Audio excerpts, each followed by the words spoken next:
സങ്കീർത്തനം 96.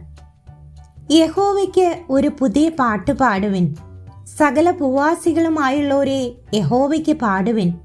യഹോവയ്ക്ക് പാടി അവന്റെ നാമത്തെ വാഴ്ത്തുവിൻ. നാൾതോറും അവന്റെ രക്ഷയെ പ്രസിദ്ധമാക്കുവിൻ. ജാതികളുടെ ഇടയിൽ അവന്റെ മഹത്വവും സകല വംശങ്ങളുടെയും ഇടയിൽ അവന്റെ അത്ഭുതങ്ങളും വിവരിപ്പിൻ.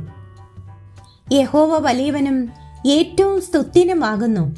അവൻ സകല ദേവന്മാരെക്കാളും ഭയപ്പെടുവാൻ യോഗ്യൻ.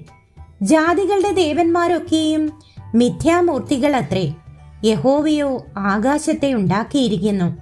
ബഹുമാനവും തേജസ്സും അവന്റെ മുൻപിലും ബലവും ശോഭയും അവന്റെ വിശുദ്ധ മന്ദിരത്തിലും ഉണ്ട്.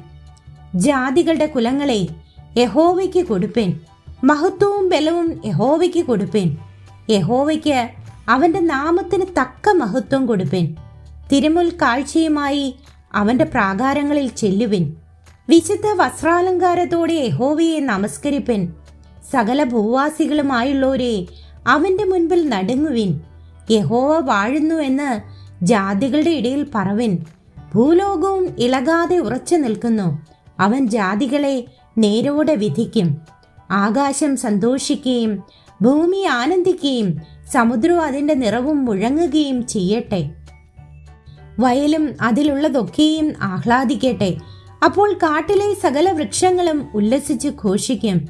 യഹോവയുടെ സന്നിധിയിൽ തന്നെ അവൻ വരുന്നുവല്ലോ. അവൻ ഭൂമിയെ വിധിപ്പാൻ വരുന്നു.